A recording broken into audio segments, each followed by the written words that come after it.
You deliberately let the listeners get away, Abu. No, Leo. It was not deliberate. They surprised me. Uh-huh. I knew they listened to us, but I didn't suspect they were tired of Dune. Who would? That sounds impossible. And I had such a nice deep dive topic picked out for them. Oh, one of the best. A real test of their attention spans.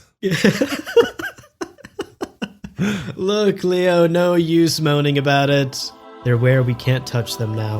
Ugh. Probably outside enjoying the weather, touching grass or some shit, instead of listening to us. Boo! Hiss! Boo! Boring! Why are they doing that? Come back, talk about Dune. Stop living your lives and put your headphones back on. Terrible decision. That's where allergies are.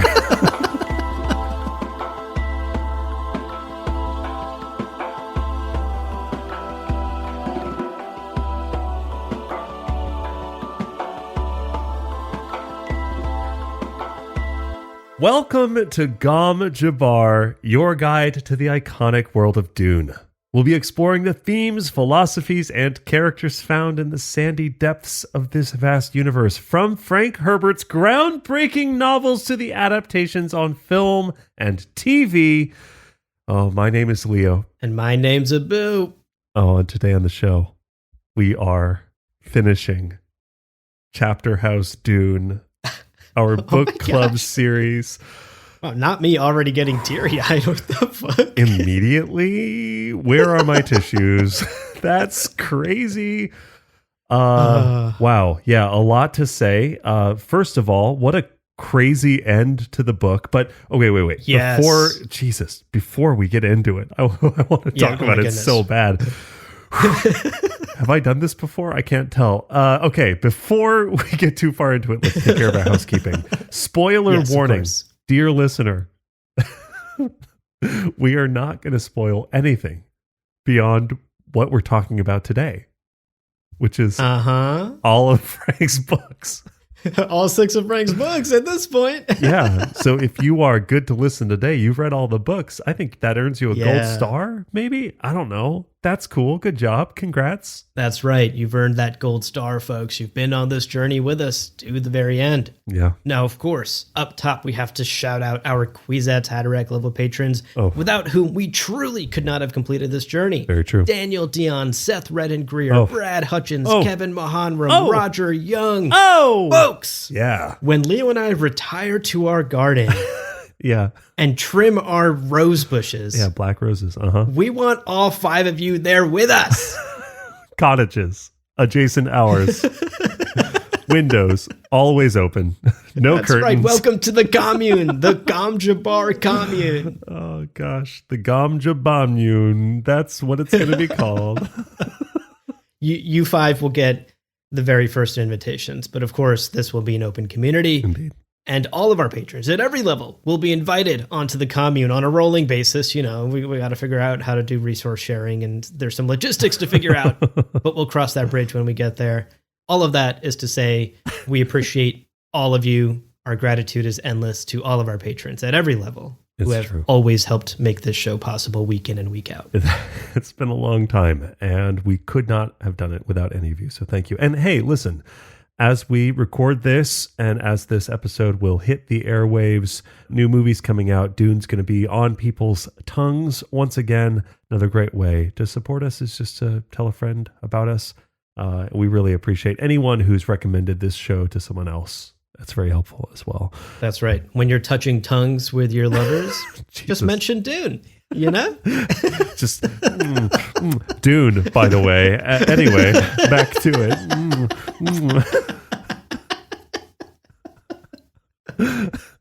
Yeah, mid-makeout sesh.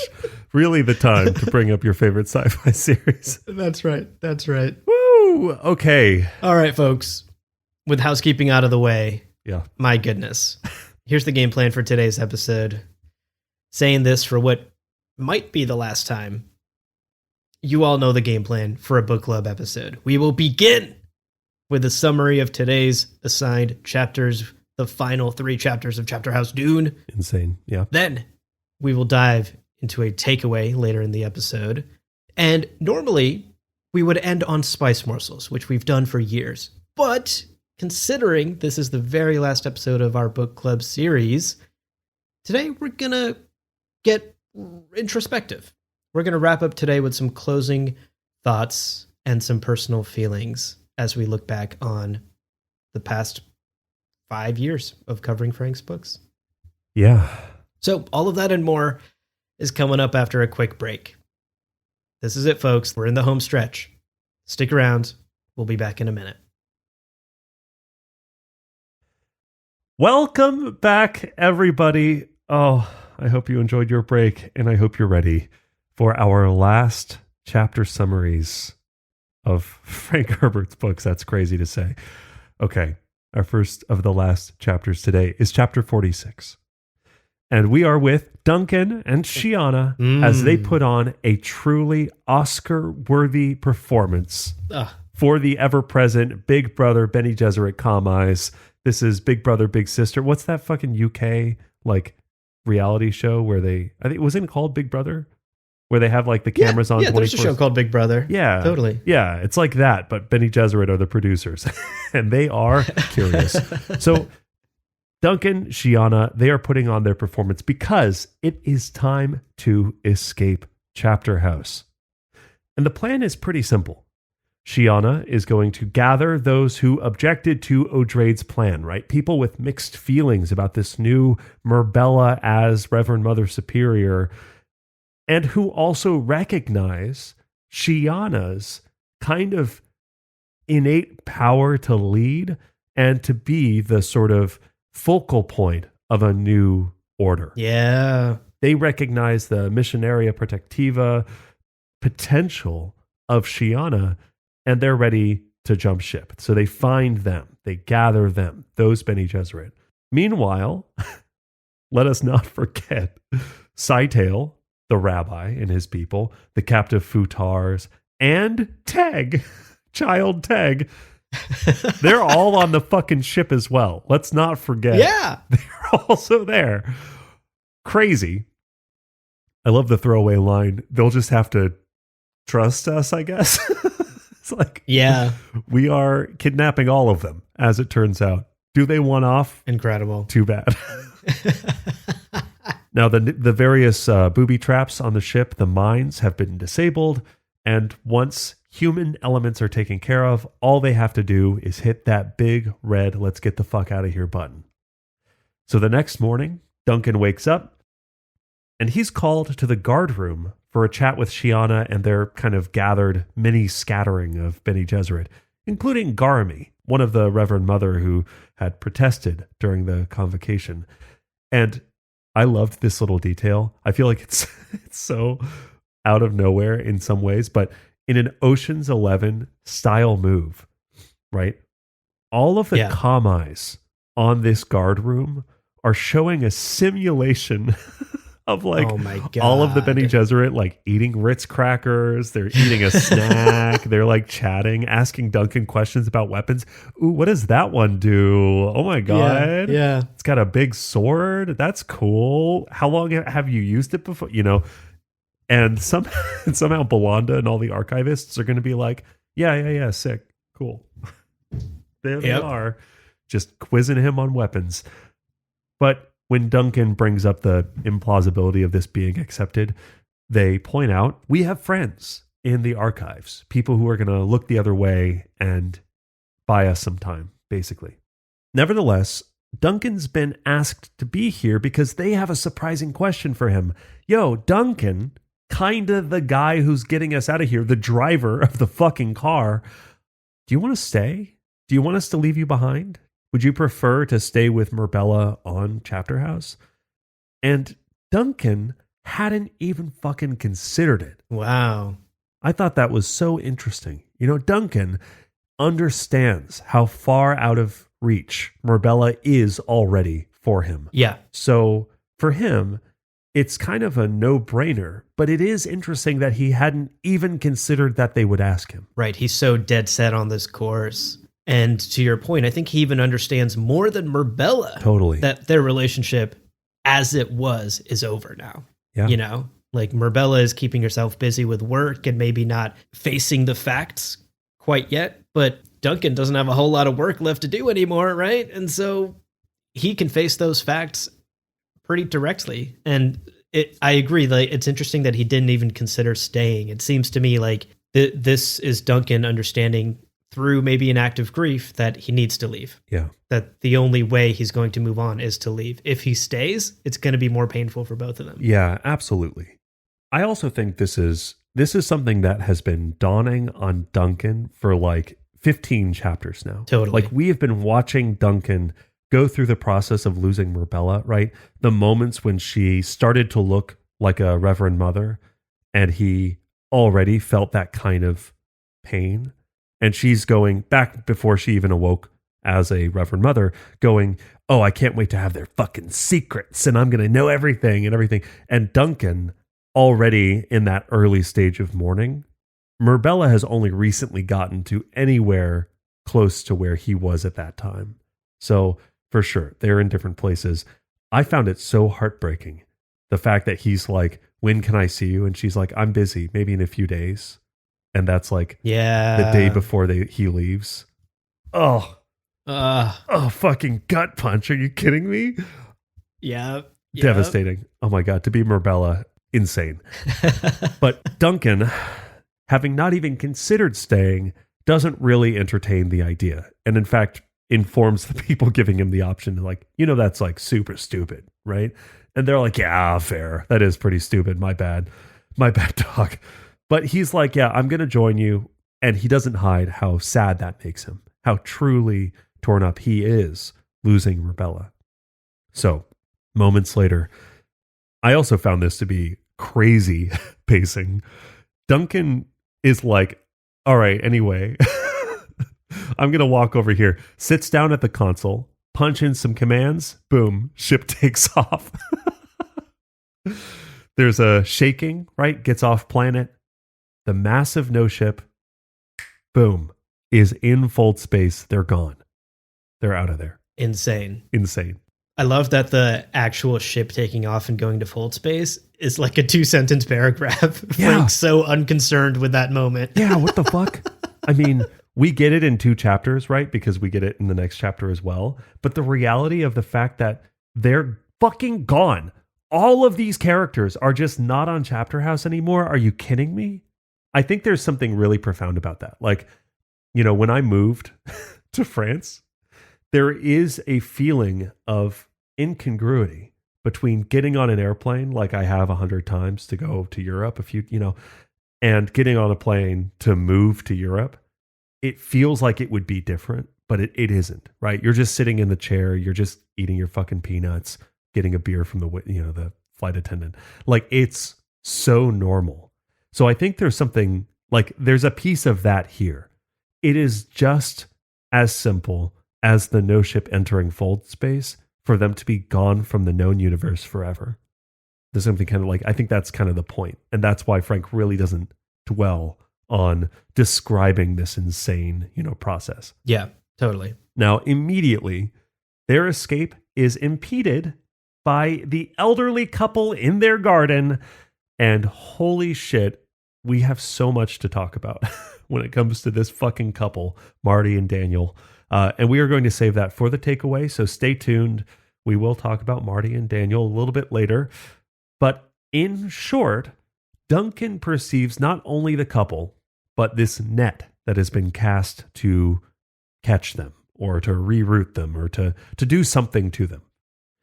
And he purges a number of the stars, and he purges a number of the ship's systems in a way that Daniel hadn't predicted, right? He starts just like deleting shit from the CPU core, the whatever the fuck drives this no ship. He starts deleting circuits, purging information, which frees them from paths that would have left them trapped by the couple. I saw this as sort of, Leto seeing the many paths forward into the future and kind of trimming the ones that led to the cataclysm, basically.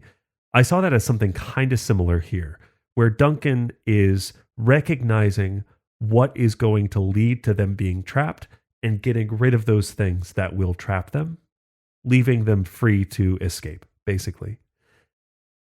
Now, all of this includes the star memory circuits, which means, folks, wherever the fuck they are now, when they emerge out of fold space, they have no way of getting home.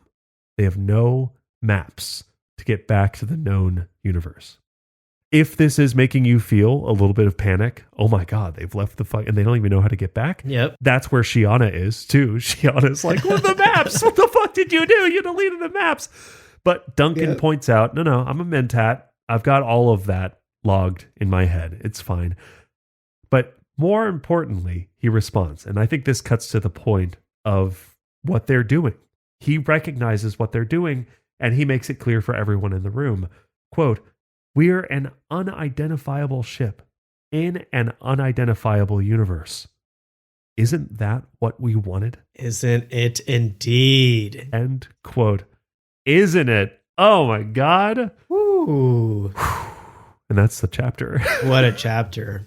Love a little Ocean's 11 escape heist. Yeah, so cool. Here at the end of the book. Yeah. Okay, let's talk about our penultimate chapter, folks. Chapter 47, we join Morbella moments after she has realized Duncan's plan, that he has made the decision to leave her. She is literally reaching for the phone, seemingly to call him maybe? Yeah. As the no ship outside her office window literally takes off, shaking the room. Crazy. Yeah. It's a really tragic and sort of fun dual moment of action. Yeah. Where she's about to reach out to Duncan, but it's already too late. They've made the decision and the thrusters are already firing. That ship is blasting off into space, into the unknown universe where no one will ever find them. When Belanda asks Morbella what all this rumbling is, what's going on, Morbella is clear with her. Look out there. Duncan, Teg, Saitil, Shiana, the Hidden Jews and their people, all of them are gone. Yeah. And as Duncan predicted, Morbella is torn apart by this decision. This is just as heartbreaking for her as it is for him. But in front of Belanda, in her new role as Mother Superior and Great Honored Matra, she has to keep on a tight mask. She cannot show any emotional weakness here. So she turns to Belanda and talks about dinner plans. Hey, I want that oyster stew again. Make sure you tell the chef. Yeah. Something comforting, right? That's like the sea child meal, right? That's like O'Drade's sea child meal. True. That's a good point. Yeah. Like her instinct is to once again have the stew, something that is comforting for O'Drade within, something delicious, something that talks to that inner sea child. And home. In a moment where she's emotionally distraught. And it's connected for O'Drade. It's connected to her childhood and the love of her parents and love and this feeling of belonging and this. I think that's also something that jumped out at me. Morbella is recognizing that this external love, Duncan, is gone. And I think she's now trying to kind of balance by returning her attention to this kind of inner strength, like Sea Child from O'Drade, or this kind of inner memory of love. But also she's just eating her feelings away. And honestly, girl, same. Yeah, God, love everyone's a coping, done that, right? coping meal. That fucking works. A little coping meal after you get some bad news or after a breakup. Oh. Of course, we've all been there. What's your go-to? Oh gosh, my go-to is Taco Bell. It's disgusting. so much Taco Bell. Hell yeah. Give me that Crunch Wrap Supreme and let me smash it into my face. I can't hear all my sad feelings. Wipe my tears away with a tortilla, just you get the Diablo hot sauce in your tear ducts. It burns so good. It burns the feelings away. What about you? What's your post-breakup meal? Oh, dude. Your post-heartbreak meal? Velveeta mac and cheese. Yeah! So it's like plastic. Like, what the fuck do they make that out of? Oh, it's so gross. Yeah. Oh gosh, that's a good one. Damn, I used to be on that Velveeta mac and cheese grind back in college. It was sad. It's just a box of Velveeta and 2 malt liquors, like 2 cans of Crazy Stallion malt liquor and a bowl of Velveeta. Okay, well there you go, folks. That's our version of oyster stew. That speaks to our sea child. Now, speaking of O'Drade, there's some really tender moments here from other memory O'Drade, because throughout these final chapters, Marbella is pretty heavily leaning on other memory O'Drade for guidance and advice. And we wanted to read this quote because, gosh, it's so lovely. It ties together so many of the themes and ideas around O'Drade that we've been talking about for this entire book. And frankly, it would make for a fucking badass tattoo. Yeah, true. Other memory O'Drade tells Marbella, quote, "Some waves throw you, Marbella, but you get back up and you go on with it. 7 times down, 8 times up. You can balance on strange surfaces." End quote. Wow. Oh, dude. That's like a top 10 Dune quote. Yeah. Easily. Yeah, man.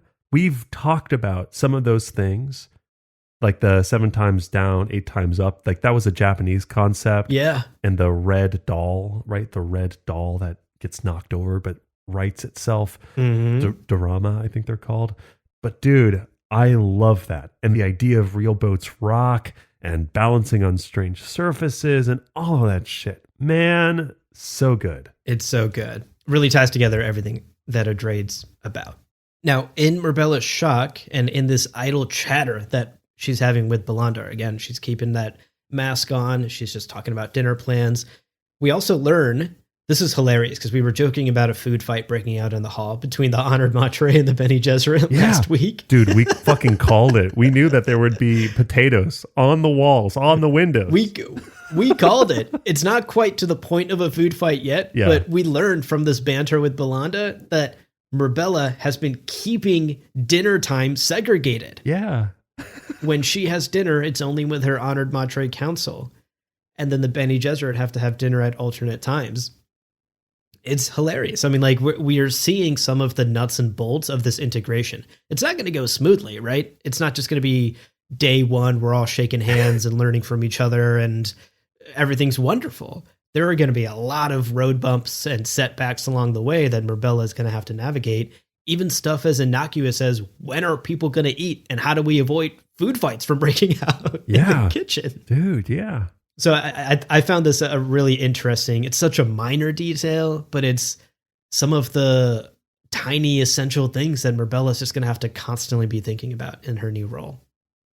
We also learn in this section from this banter that, this is crazy, that Shiana stole the Van Gogh painting and has taken it with her on the No Ship into the unknown. What? Art heist? Off page? Art heist? Art heist. Absolutely brutal. And this is followed by a line that actually kind of shook me quite a bit. Yeah. Marbella wonders at her own reaction to this news, right? Belanda's like, the Van Gogh painting has been stolen. Shiana took it. And Marbella thinks, quote, "Why does that hurt?" End quote. Oh, dude. Oh.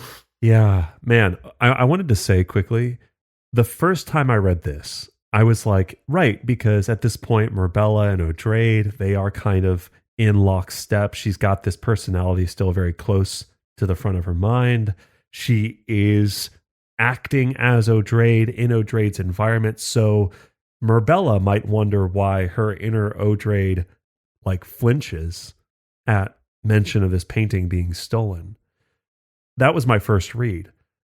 But then she asks the other memory, O'Drade, why would they take the painting? And O'Drade laughs.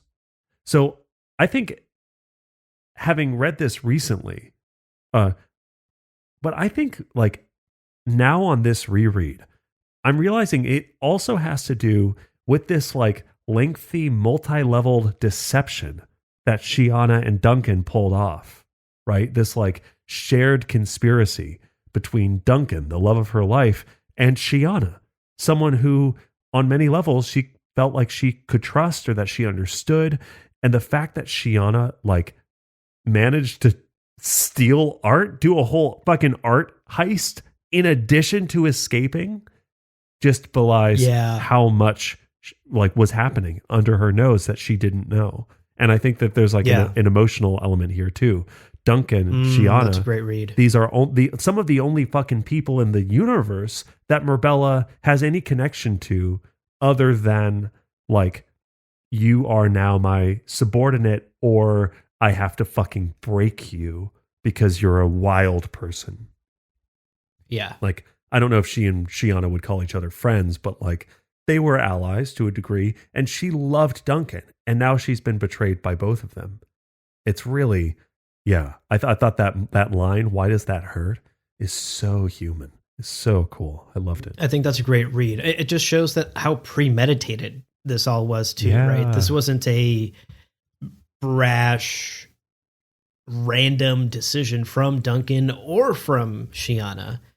This was a premeditated thing that they planned for months, years, who knows? And I think you're totally right that it hits Marbella on sort of a personal human level too. It's like, wow, they've really been planning this against me and lying to my face for so long. Yeah. So sad. Okay, let's wrap up this chapter. At the end here, Marbella turns inward once again to Odrade and her other memory, and she asks about why Shiana and Duncan left. Odrade, what do you think? And Odrade has this lengthy explanation that I found so fascinating. Here's a truncated version of it. Quote, "It's the next phase. Muad'Dib to Tyrant to Honored Matres to us to Shiana to what? Can't you see it? The bitter medicine of a Shiana future? We once thought all medicines had to be bitter or they were not effective. No healing power in the sweet." End quote. And then shortly after, Marbella asks if it has to happen. Does all of this actually have to take place? And Odrade's response is a simple quote, "Some will choke on that medicine, but the survivors may create interesting patterns." End quote. Interesting patterns. Wow. Holy shit, dude. What a tease. I found this one of the most juicy bits of foreshadowing here at the end of the book. Yeah. I think this is one of our biggest clues to hypothetically what Frank might have been laying the groundwork for in a seventh book, if he had ever planned on one or if he had ever imagined writing something more. This feels like a core part of the seventh book. What is this Shiana future? What is this new medicine that Shiana is going to introduce into an unknown universe out there alongside Duncan and Scytale and all of these characters on the No Ship? I think it's definitely worth at some point coming up, us sitting down and sort of talking about our own theories about a hypothetical book 7 that may or may not have ever been planned outside of the notes that Frank had. Yeah. But I do think this quote here at the end of chapter 47 is absolutely critical. This No Ship that's jetting off into the unknown universe clearly leaves a ton of threads open, but at the same time also feels like a thematic conclusion. And I think it's a brilliant piece of writing and creative decision making from Frank here. Yeah, agreed. That idea of like a bitter medicine of a Shiana future has so much meaning in every syllable. And the idea too of like, it's not going to be without loss. It's not going to be without hardship. It's not going to be without pain. But what do you get out of that? Well, you get interesting patterns. The idea that, you know, survival and life and surprises, these things come with the cost of sometimes having bitter medicine and sometimes having loss. And it's also resonant. And for sure, I am so game, especially now that we finished this book and after our mailbag episode. I think a dedicated episode just talking about the seventh book and like what that would look like, I think that is a good idea. Yeah, definitely. Well, that carries us into the final chapter of Chapterhouse Dune. It's hard to say this, folks, but here we are. Here we are. And classic Frank fashion, it's a fucking weird chapter. Like, can I just say, I feel like an unidentifiable ship in an unidentifiable universe is like such a good line to end the whole book series on. And instead we have this fucking Daniel Marty chapter. Anyway, we're with Daniel and Marty, everyone's favorite characters who we know so much about. Just kidding. These are like the most enigmatic characters in all of Dune. The pair, they are in their garden in a scene that sounds downright peachy. Quote, "It was a summer morning around her, flowers blooming, birds calling from nearby trees, There was a misty look to the sky, a yellow radiance near the horizon. End quote. Just beautiful, lovely. What the hell? Sounds great. Yeah. And Marty is giving Daniel shit. Marty's like, Daniel, you fucking let them go. They escaped. What are you doing? Daniel was like, no. Marty, chill. I didn't let them escape. Duncan outmaneuvered my net. Plain and simple. I knew he could see us. I had no idea. He could see the net, and he evaded it. He's good, Marty. That's it. It's that simple, right? Yep. And their conversation continues. And throughout it, we are given some like confirmations. You know, we're getting more and more evidence that, yeah, Marty and Daniel are in fact face dancers. They've become independent because of how many personas they've absorbed. They also briefly discuss this missed opportunity to fuck with Scytale. You know, Marty's like, did you see? They have a fucking Tleilaxu master on. Oh man, it would have been fun to fuck with him. I loved that. Just like, yeah, meeting him and fucking with him. I don't know. The idea of them pranking Scytale is very funny to me. Yeah. As well as just all of the other interesting passengers on this ship. I mean, they call it out as it needed to be called out. This ship is full of very interesting people. And there it is. It's past the net. They've escaped. They're where we can't find them any longer. And the chapter and this book ends as Daniel and Marty discuss the nullentropy tube that Scytale has in his chest. Scytale has the capability of bringing back so many people as Golas. So many different humans, characters, Tleilaxu people, you know, all of these characters that we've come to know over the books, all of them could be brought back. Yeah. Right? Right. Scytale is kind of a representative of that potential, literally. Now, Marty insists, in fact, that is why Daniel let them get away. But our final line of Frank's final book is delivered as Daniel tends to his black roses. Quote, didn't let them, Golas. He's welcome to them. End quote. Oh. And I'm like, yeah, okay. Great. And I guess the book's over. Interesting words to end the book on. What a fucking choice, Frank. Oh my gosh.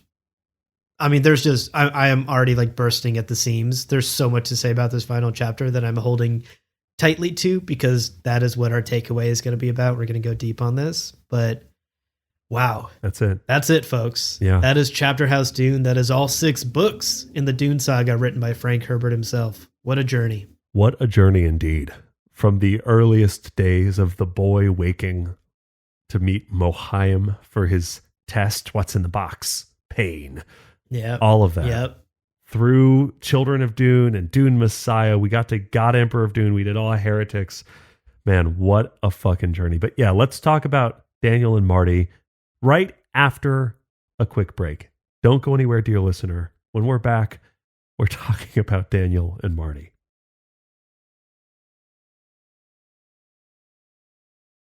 All right, folks.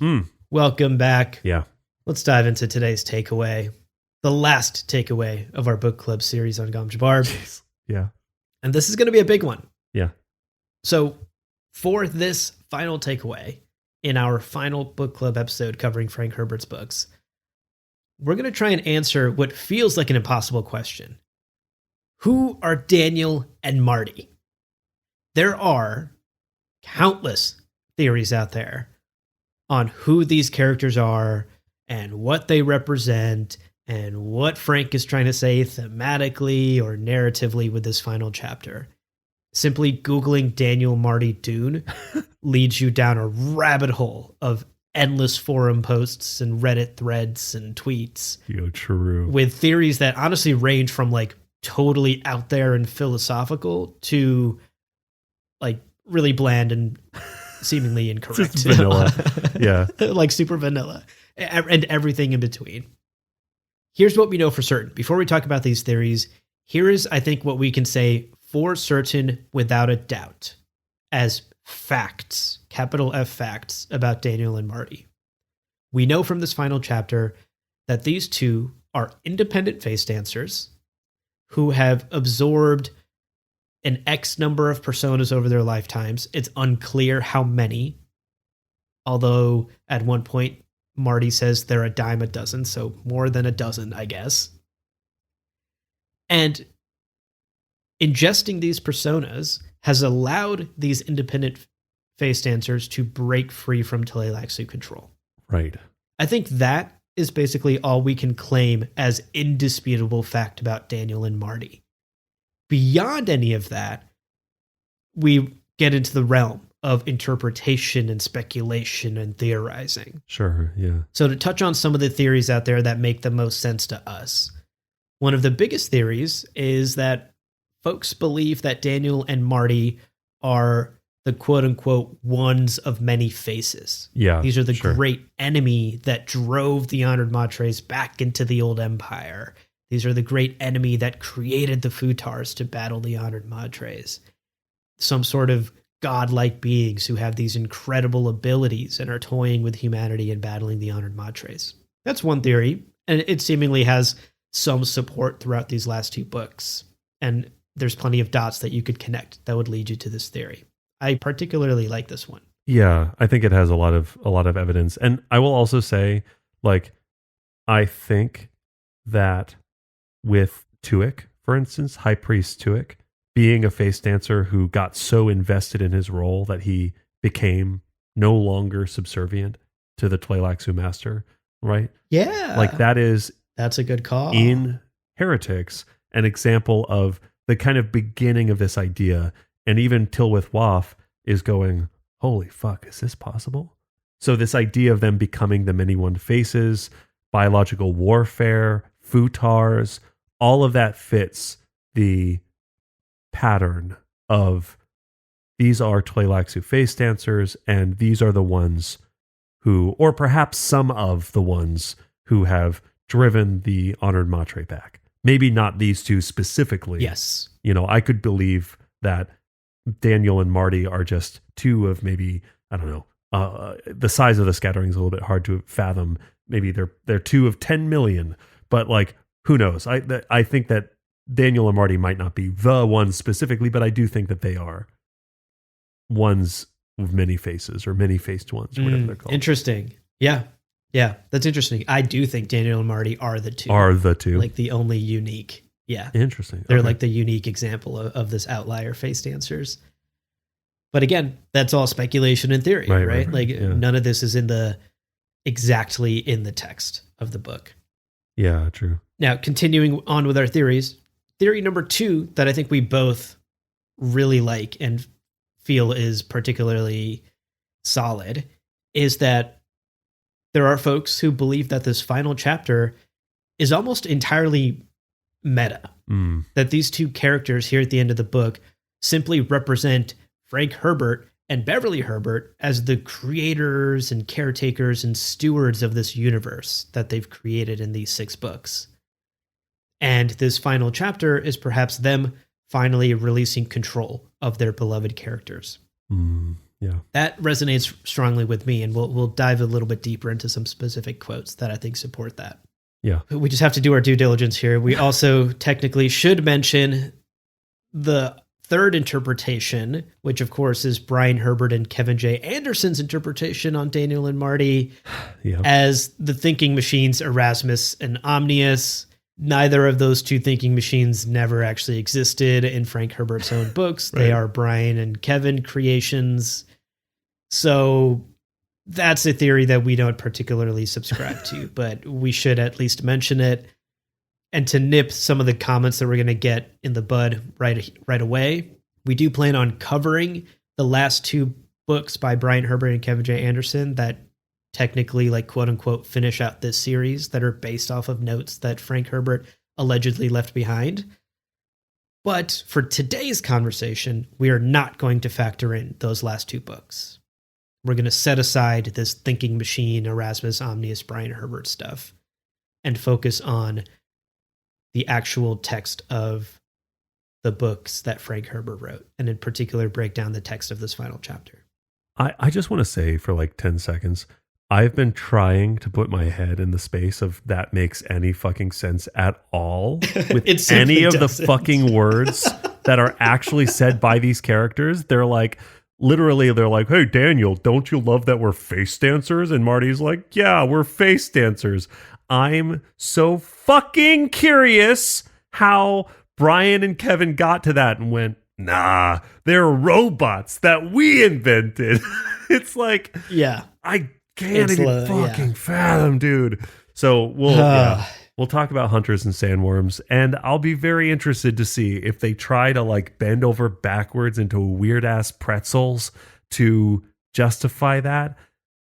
Fucking insane to me. I've actually been getting angry about this the last like 72 hours, just thinking about how lovely of an ending the book this is, and then just going, yeah, but what if they were fucking robots, bro? It's like, fuck you, man. Yeah, totally.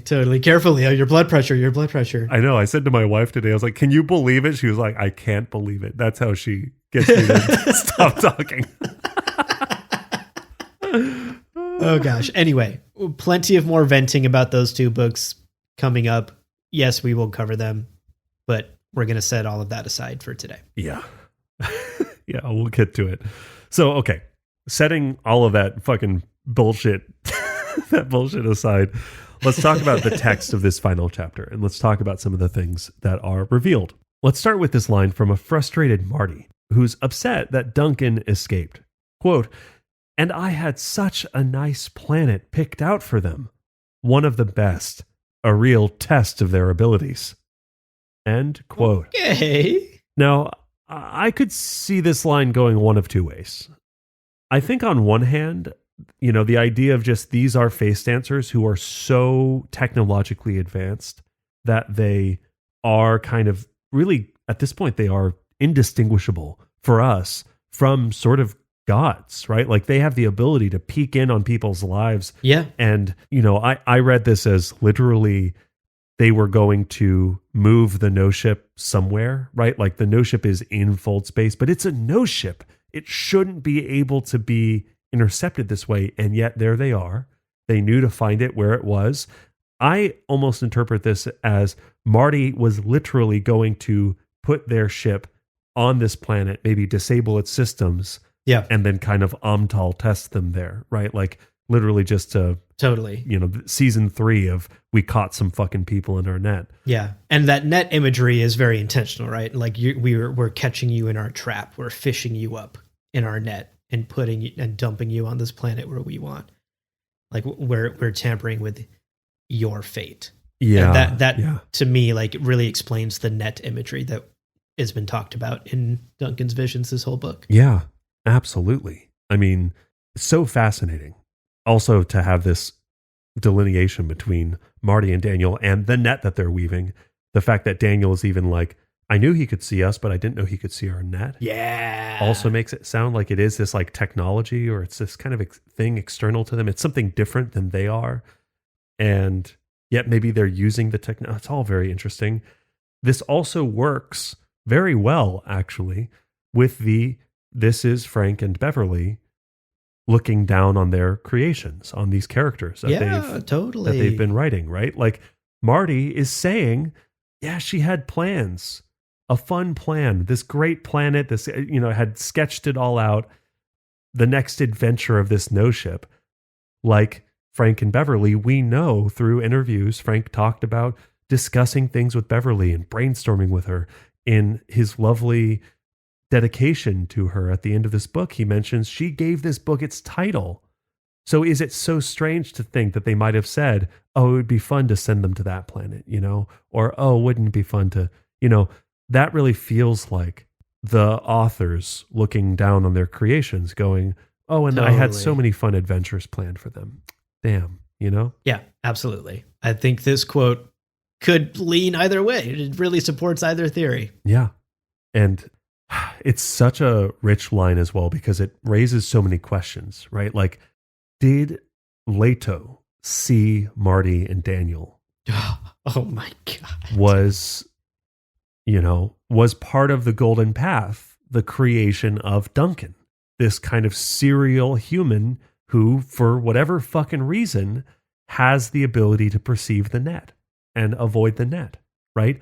Maybe that prescient seeking danger from the scattering that Leto referred to and was, breeding Siona. Maybe Siona was a test against the Marty and Daniel future that Leto was seeing. I need someone who's immune to prescience. Siona's immune to prescience.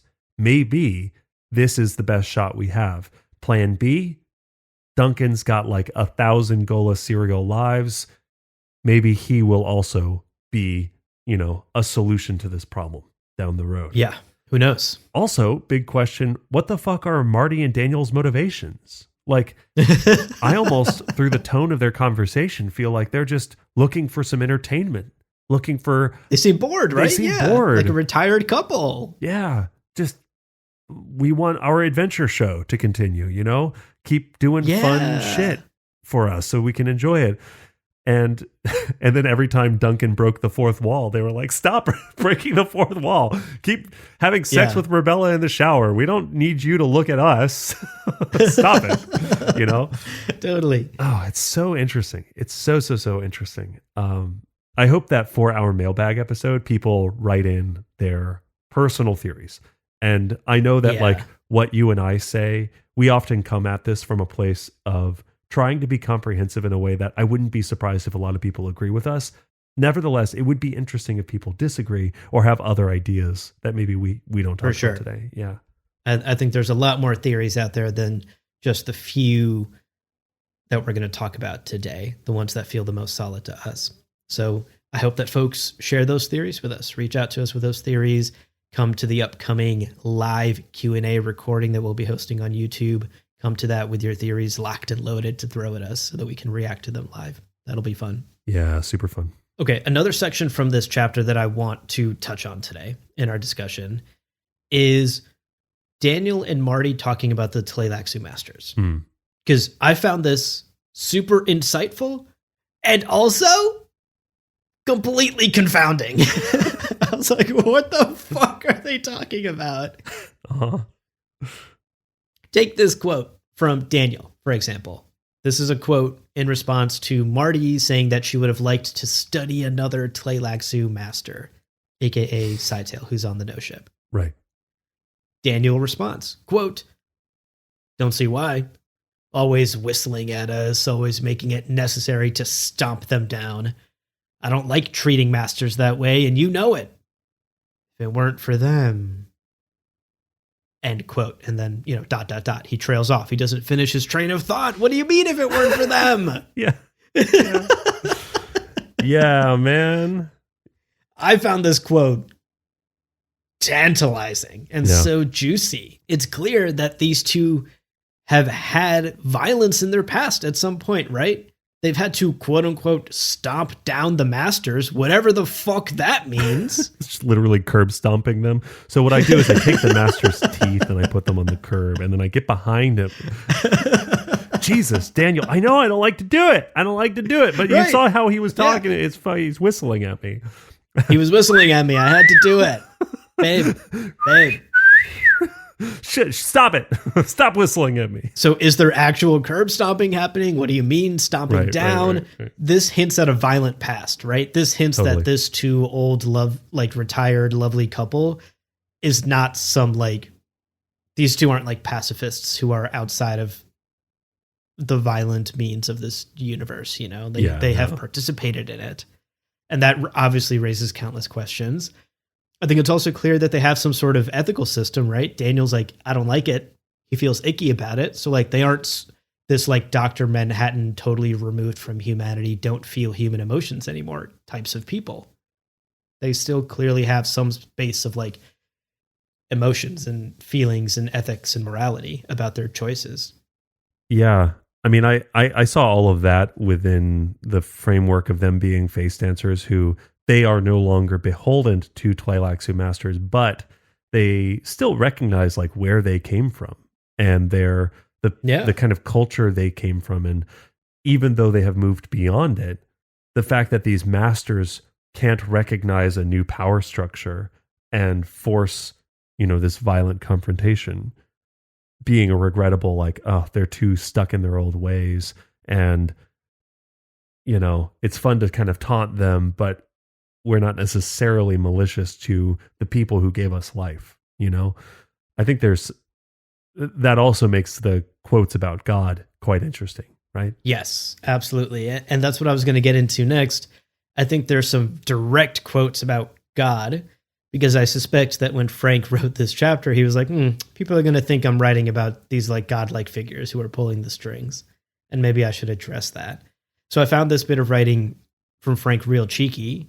Marty reminds her husband that the Tleilaxi masters that they've been discussing are not gods and were not gods, to which he responds, quote, "Neither are we," end quote. And I'm like, okay, do you mean that? What do you mean by that? What could that mean?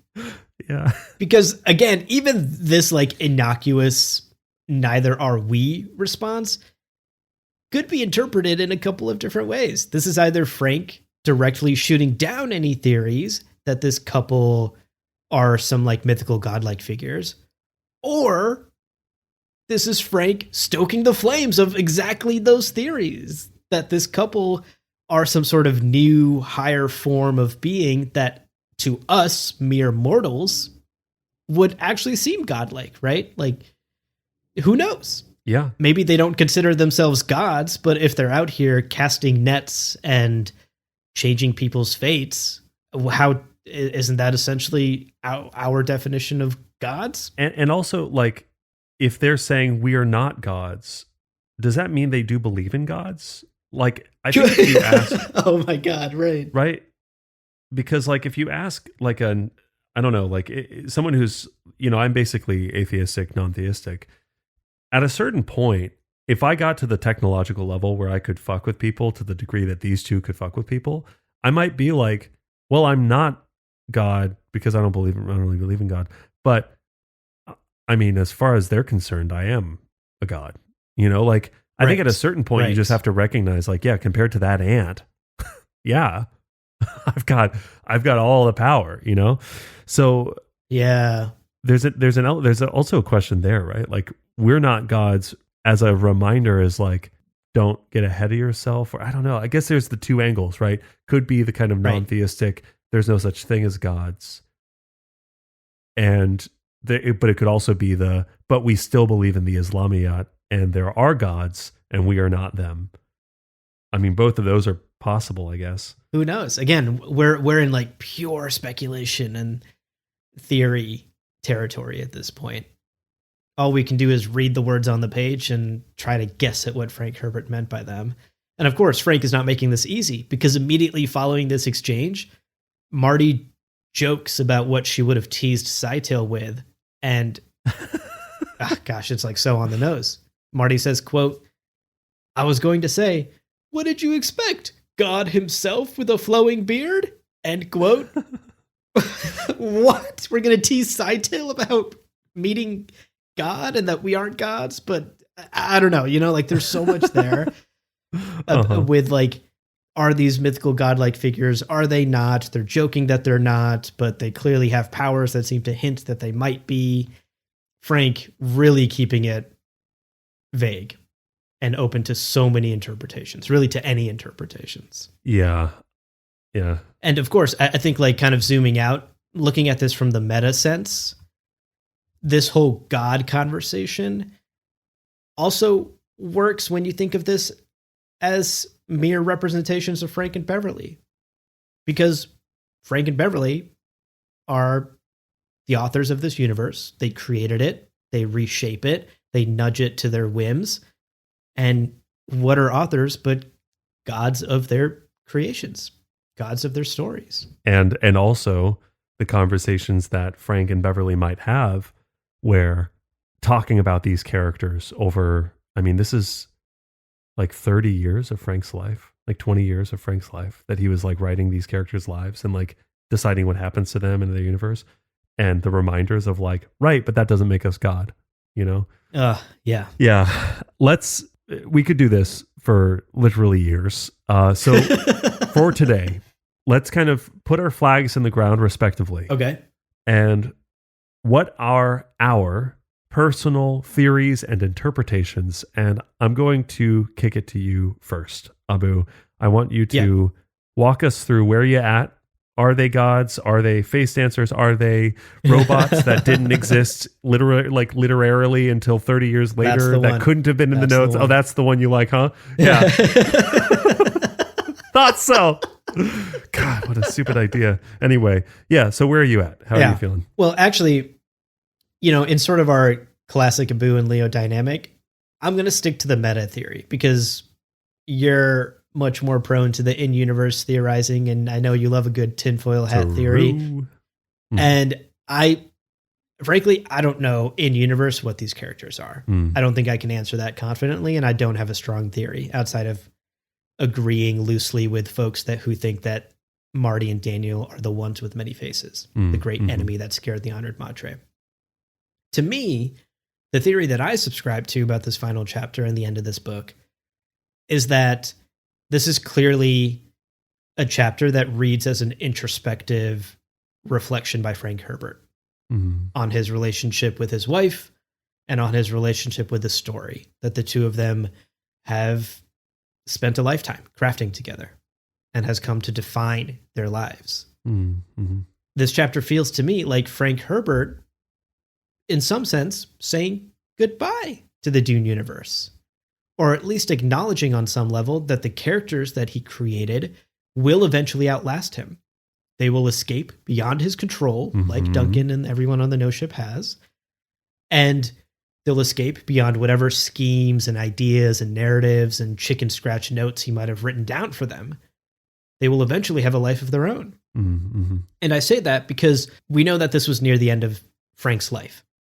Frank died after Chapterhouse Dune, and he never had the opportunity to write any future Dune books.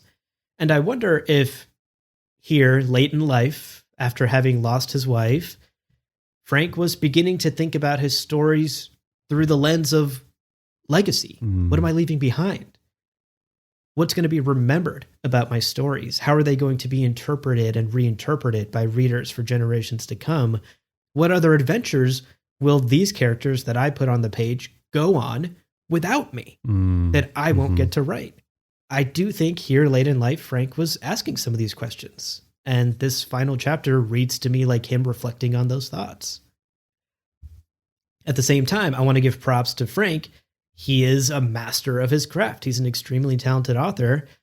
And he ends this book leaving a lot of potential threads open for future stories. There's so many unanswered questions left about the in-universe lore around Daniel and Marty.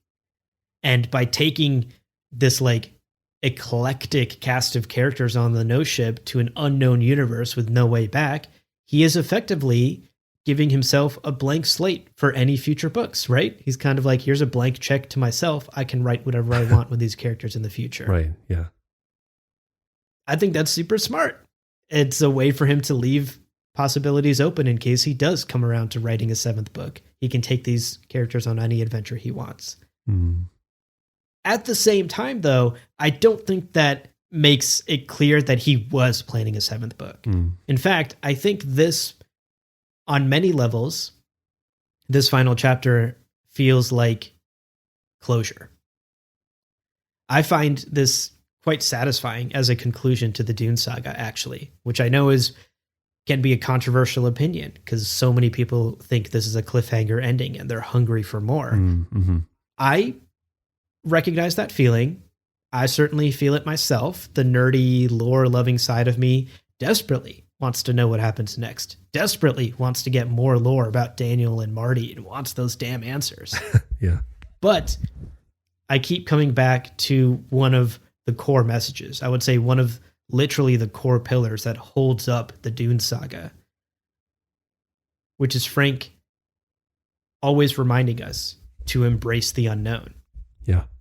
And if you think of that theme, the end of this book and the end of this series absolutely makes sense. These characters have escaped the grasp of Daniel and Marty, escaped the grasp of Frank Herbert and Beverly, and are going out into an unknown universe with no way back. They are fully embracing the unknown. And I think that is a beautiful way to end the book and feels pretty damn conclusive to me. Yeah, What about you? What are your feelings here at the end of it all? Yeah, I mean, so same. I think especially on this reread, the reality of like not knowing the future, right? Odrade is a character as a lens through which we see the last two books, who has some prescient abilities, but basically tries to never use them. And is a character who understands the value of surprise and the value of not knowing what tomorrow brings. These lessons that Leto left for humanity. They will reject the stability and the peace, right? And they're going to seek out these surprises and they're going to seek out these unknown tomorrows. I think especially on a reread, that does seem to be one of the most central themes of the whole book series. So the idea of this ship being so full of potential and then us not knowing what happens next feels like, yeah, that's kind of the whole fucking point, isn't it? Yep. So I think on a meta level, I completely agree. It's like there's so much radical potential on this one ship, whether or not Frank literally meant himself to be Daniel and Marty. The idea of these characters that have been dancing to Frank's tune this whole time being free in this unknown universe. Literally, we don't even know where they are. I think that is really poignant and honestly the perfect ending to the book. And again, I didn't initially feel that. I was talking to my wife about that today. I was trying to remember why I was so dissatisfied the first time I finished Chapterhouse and how much I wanted that next answer. And I think it's because in literature, that is the pattern, right? Like when you have an ending of a book that has all of these unanswered questions, that's often because you are expecting answers. And then when the author doesn't give you those answers, it's dissatisfying. But I think what I like about Frank's universe, his writing style, and these 6 books is that it asks so many interesting questions about ourselves, our culture, our lives, our world, religion, mythology, all of it, language. And it doesn't necessarily provide that many answers, but especially this last book leaves us asking so many questions. And when he talks about he wanted people to read that first book and how he wanted the pacing of that first book to leave them with the story even after the story was over, he wanted them to kind of like, blow past the ending in this crazy momentum and be like, wow, what the fuck? But then to have the pieces of the story still with them. I kind of feel that about this. You end the book in this whiplash, quick way, and you're left with all of these questions. And isn't that a great place to be in as just like a person? You're like inquisitive. It's so sick. It's great. Yeah. So yeah, I think like on a meta scale, that's where I'm at. I'm like, I think honestly kind of might be the perfect ending. Mm-hmm. I think the idea, especially with the dedication to Beverly following the chapter, this end feels like this beautiful hanging of his proverbial coat. Like it just feels like he's taking off his, whatever the fuck that type of hat was that Daniel was wearing. He's hanging his hat and going, there it is. There's the end of the universe, Yeah. I love that. But you called me out, so I have to do it. Okay, tinfoil hats on. Get them on, everyone.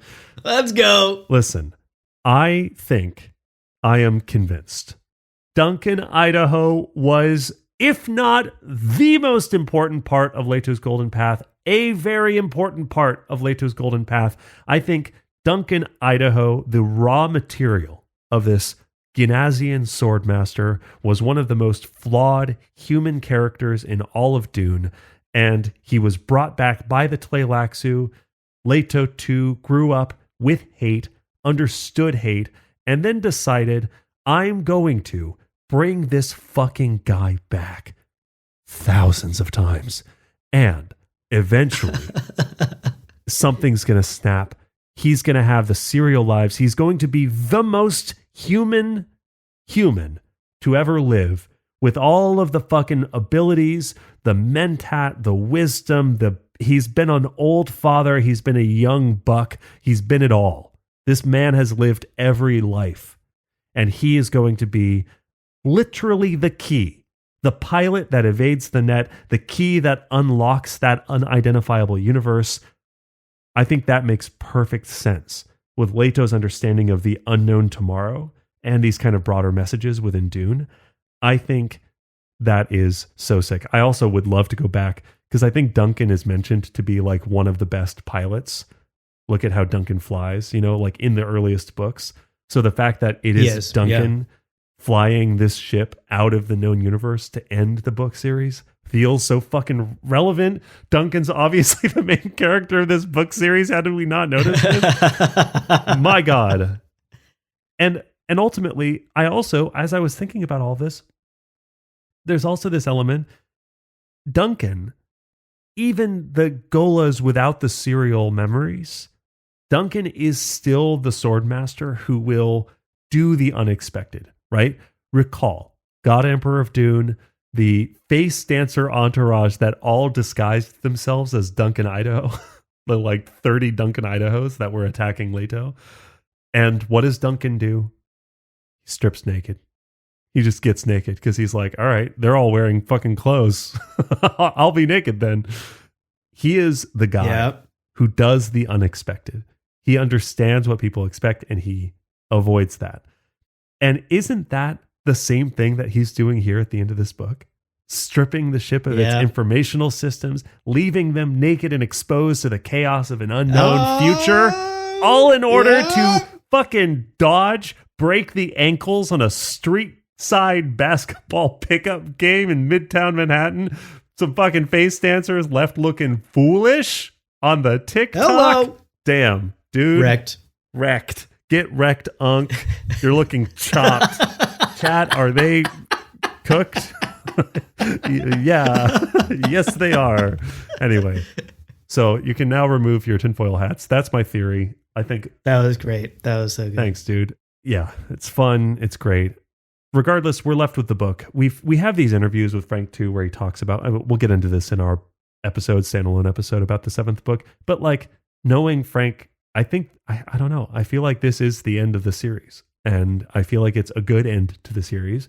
And I'm now willing to defend that a little bit more than I was before we did this book series, for sure. Yeah, I feel the same. A lot of my thoughts on particularly Heretics and Chapterhouse have evolved and changed thanks to our conversations that we've had over the past year plus about them.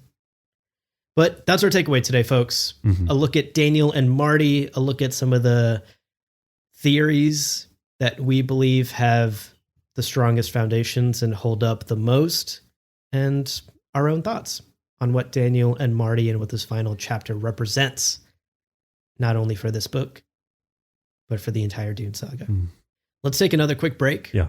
But folks, stick around. We don't have spice morsels for you today, but we are going to be getting self-reflective and talking through some of our feelings here now that we've completed all 6 books by Frank Herbert.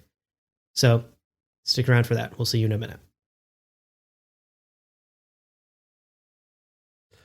Welcome back, everybody. I hope you're ready for some not spice morsels, but really spice morsels were for the friends we made along the way.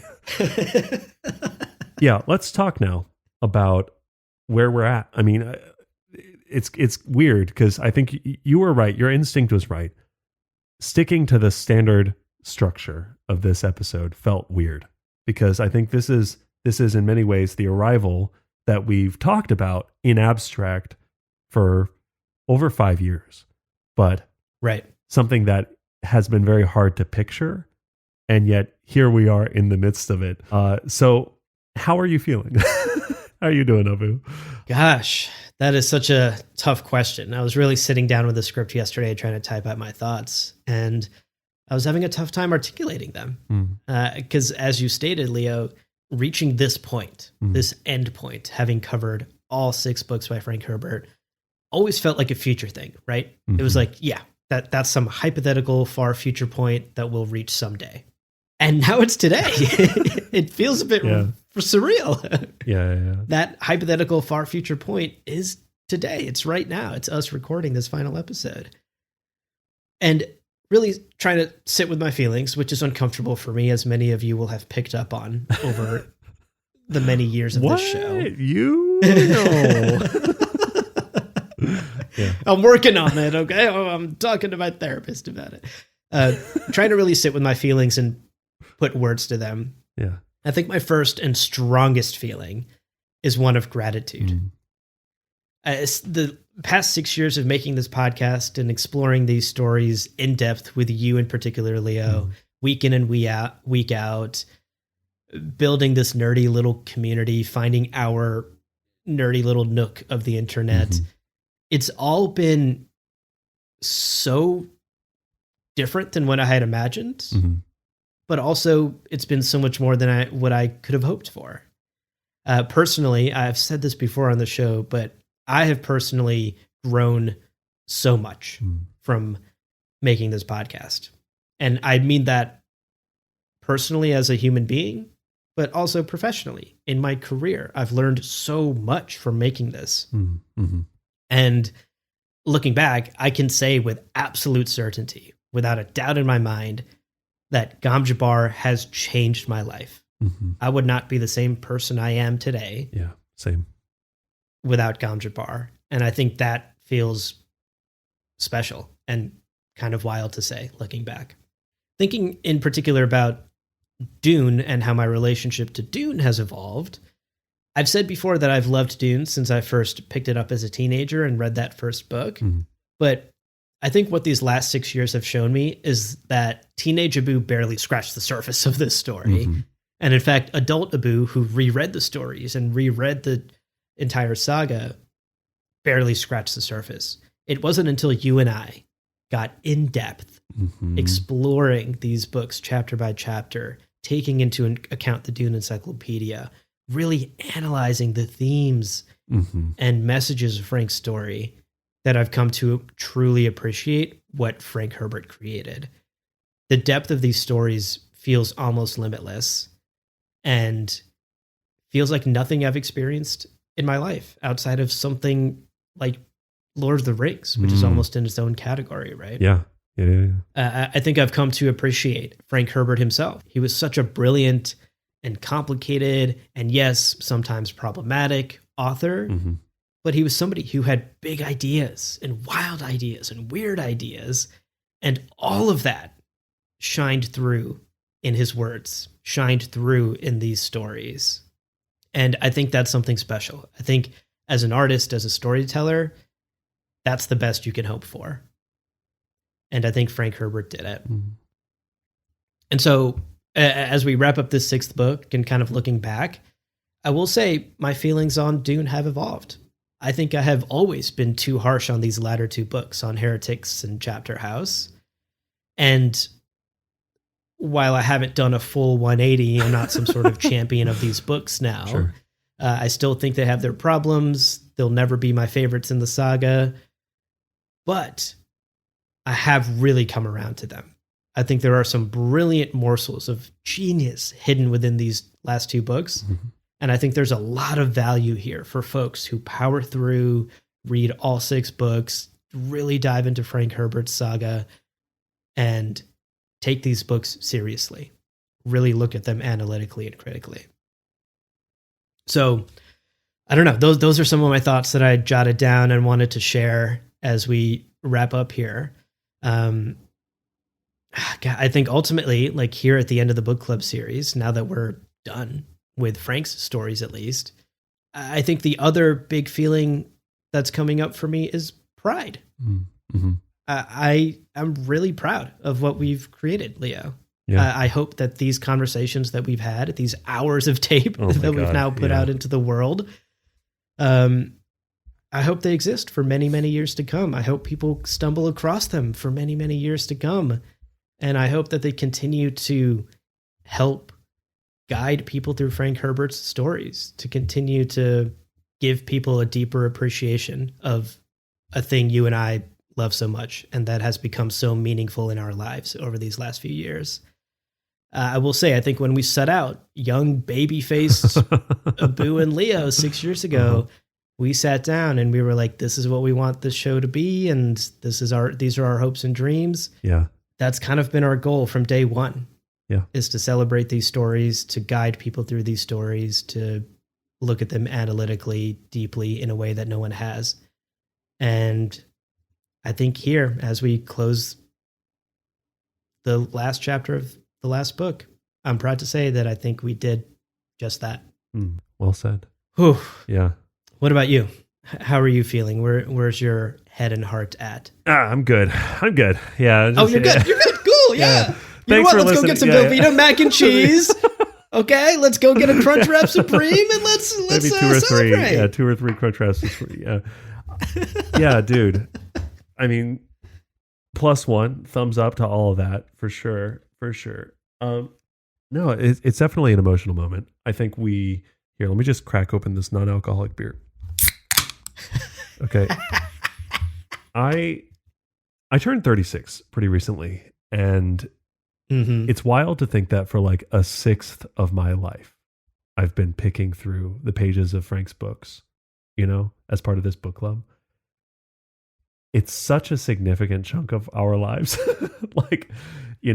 From all of the jokes that we've made about on our phones that we have our like significant others, our mothers, like our parents, and then each other as like our pinned contacts. All of that is reflective of the broader thing, which is that we give our all to this project. And yeah, I hear you with the pride thing, and I'm right there with you. I think we kind of knew that we could do something great together, and I think we have been, and we will continue to do that. And I think this book club series is a testament to that. Now, obviously, we could toot our own horns for the next like 3 hours and just like, oh man, we are so fucking good. Who's the best? Hell We yeah, are. brother. Hell yeah, brother. But I think the reality is, we've gotten lovely messages from people out in the listener pool. Of course, we have our patrons who support us, and all of the feedback we've gotten has been so meaningful in shaping what we do. And I'm right there with you that however much we know we've nailed it, which is a little bit, I hope that it continues to be a great resource for people moving forward. I know that these books are not easy. If I was in my early teens, I think they'd be way above my comprehension level, but I have friends and I have family who are younger and listen to our book club episodes, and I think it really helped them. So I just hope that continues. I'm definitely sad. Like there is a feeling that like we always had, as we ended God Emperor of Dune, or as we ended Heretics, we always had that next book on the horizon, right? Or even as we ended each episode of this book club series, there were always more chapters that we got to look forward to. And we don't have that anymore. Yeah. That's so bizarre. Now, on some level, I think that frees up bandwidth for us to explore other things. Again, I'm going to say it. I want us to talk about Dune Elixir by Alan Sullivan. But we also, I do have a morbid curiosity around Brian and Kevin's conclusion to the series. I think it is probably awful. but it's going to be fun to read it with you and fun to talk about it with our listeners. And I think for those listeners of ours who have read those books and also don't like them, it'll be fun for them to kind of like enjoy it. And then, yeah, I also wanted to kind of double down on what you were saying about these last two books. I think when I first read them, they didn't land for me the same way the first three did. Like Dune and Dune Messiah and Children of Dune were such knockout books. And God Emperor of Dune was very cool too. And then Heretics and Chapterhouse I found so challenging the first time I read them. But this time, I think really going through them page by page really changed a lot for me. And honestly, like Heretics with fucking Odrade and Teg and like Leto's message that they find 1500 years after his death. There are so many good moments in Heretics, and it's so many fucking incredible moments in Chapterhouse. Super rewarding to get back to these last two books. And again, I think a testament to Frank's skills as an author. Remember Jason Concepcion's like unbelieving tone when he was like, you've been talking about only Dune for like 2 years? Like 2 years in. Yeah. And that was 4 years ago. We had so much more Dune left in us. We had so much more. We still have some. And I think that that's a testament to Frank's universe, that really Frank sat down to write these books with, I'm sure, many goals in mind, but it is so clear that he had a belief on how the world should go, how people should live their lives, the importance of love, the importance of attachment, even when your like dogma and conditioning tells you not to be attached. There are so many good messages in this book series that really come to the forefront, these last 2 books, that I really respect him as an author. And I wish that more authors did that, had a sort of like soapbox they were willing to get up and, preach from, because it is Same. that added degree of like, he wrote a fun world, an interesting world with cool things and fun things happen. But also you take a step back and you go, yeah, it all stands for something. It all means something. And that's so cool. And, there are books that I love that you just can't do that the same way with, right? Agreed. So anyway, to wrap up, yeah, deeply, deeply, deeply appreciative of you as a co-producer, a co-host, co-everything, co-creator. The quality of stuff we managed to make together is so far beyond what I'm capable of that it's like better than the sum of its parts, that idea.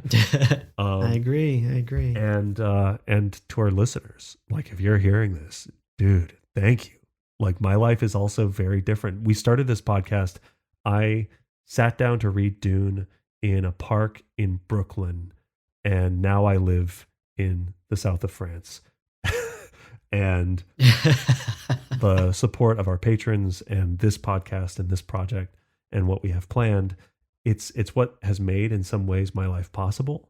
And that's wild. Like, that's really, really cool. And it just goes down to every person that people have recommended the show to. And of course, the money helps. The world is super uncertain. And as we talk about in our State of the Imperium, neither of us are getting rich off of this. But the amount of time that we put into it, the people supporting us, it makes such a difference. And dude, the only thing that's keeping this from being a like 3 boxes of Velveeta kind of day is the fact that I'm so stoked for what we have coming up. Like, yeah, I think really, me too. Ooh. Beyond the stuff that we can't talk about, the stuff that we can, I'm excited to kind of shit on some Brian books a bit. I'm excited to talk about Dune Elixir. I'm excited to revisit Dune Messiah before the movie comes out. I'm excited to look at Prophecy season 2. Like, there's so much that I'm genuinely excited for, that even though this is like the ending of a chapter, the ending of this like book series, we have our last mailbag episode. But like, I think the thing that tempers the sadness is the excitement for what's next. And yes, I think that's where Duncan's at in his no ship flying into that unknown universe. I think that's where Rebella's at. She's got that oyster stew coming up. She's finding a new balance within herself on unstable waters. And I don't know. I think that's where we can all be at together collectively on this big no ship called Earth. I agree. Beautifully said. There's so many exciting things up ahead, not only for Dune, but for the other projects that we're working on and that we're cooking up and we'll share in the coming months more publicly. Like, it's just, we got a lot of juice left in us. Okay. So much juice. So juicy. We're so juicy. We're so juicy. We got a lot of juice left in us. What would you say about Abu and Leo? They're juicy as fuck. Well, in some sense, today's episode feels like an ending of a chapter, an ending of one big thing. It is certainly not the ending of Dune. It's certainly not the end of Gom Jabbar. We have so much more left on the plate to get through over the course of the next year, in particular. The movie, the TV show, the other projects we're working on, all of the documents we got to go through with the Fullerton archives. Yeah. Folks, there's a lot of juice. We're still leaking. So okay? If you can craft that mental image in your mind. Please do. And also, I'm sorry. Yeah, please do. Yes, apologies. Okay. Wow. Oh my gosh. Okay. Deep breaths. Yeah. Musa. My therapist is going to be so proud of me. I'm going to tell her all about this. Send her the episode. Is she on Patreon? Is you know what? I'm going to send her the whole episode. Rude. I know, right? How rude of her. That's the best way to support Abu. You could, dear therapist, you could support me mentally and emotionally by subscribing. She's like, I hope me listening to you today has helped. And you're like, you know what would really help? Being a Fremen Nabe level. You want to be stingy?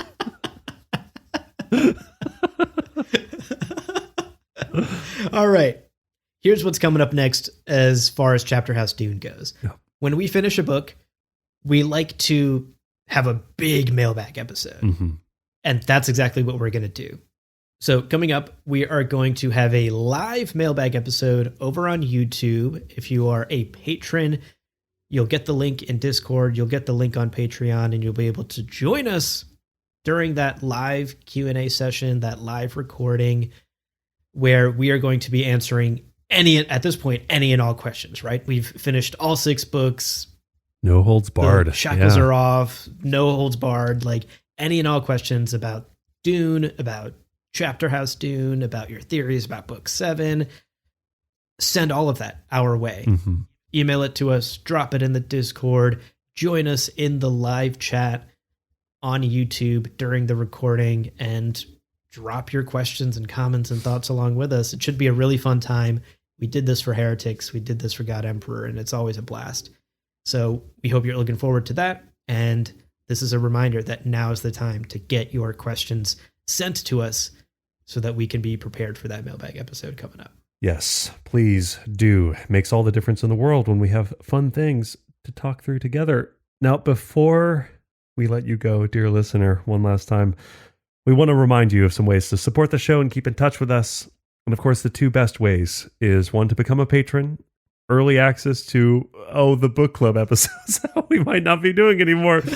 But of course, all of the other goodies that come along with that. And right now, especially some of these secret projects that we're talking about, we are sharing with our Fremen Nabe level and above patrons.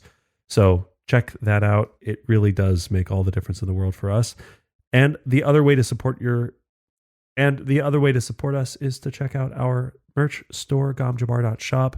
We've got some Dune themed swag for you, some new stuff on the way. I keep saying it. It is true. And I'm excited to show you. So keep an eye out for that. gomjabar.shop. Those links are also in the show notes in case I'm talking too fast for you. And a reminder that we love to hear from you. gomjabarpodcast@gmail.com is the place to get in touch with us. Email us your questions, your comments, your theories about Daniel and Marty. Do. Yeah. Send it all our way so that this live mailbag episode coming up will be a blast. gomjabarpodcast@gmail.com is the place. Of course, that's also where you can always just pop in and say hello. We love to get your messages. We're super behind, literally like months and months behind on responding to them. But eventually, someday, out of the blue, yeah, you'll get a response from us. And you'll go, who the fuck is Gom Jabbar Podcast? Yeah, tell us your comfort meal. No context, just the name of a dish. Love it. Yes. I want numbers of breadsticks you think you can eat at an Olive Garden. No context. What was the other no context? Just like a name of something. Name. Would your Reverend Mother name be? Was that one? That's right. I think it was Reverend Mother name. At this point, we've asked for a lot of no context emails, and our inbox is a fucking mess. Somebody did do the breadstick thing just a couple of weeks ago, and I looked at that email and I was like, is this spam? Should I delete it or should I open it? It just has a number. Did I subscribe to a number mailing list? Sounds like a... Yeah, I mean, this person did claim they could eat a lot of breadsticks. I'm still skeptical that y'all can eat this many breadsticks at Olive Garden. Dude, we'll do it. We'll do it next time I'm in New York. We'll do it. Well, friends, there is no real ending. It's just the place where you stop the recording. But this podcast is always one step beyond logic, so help spread the word of Muad'Dib and leave us a review on Apple Podcasts and Spotify. And be sure to check out the other shows on the Lore Party Podcast Network on loreparty.com. You can also follow us on Twitter and Instagram at lore_party. And of course, we're also on YouTube. Thank you so much for listening. And remember, whoever controls the podcast controls the universe. We'll see you on the Golden Path.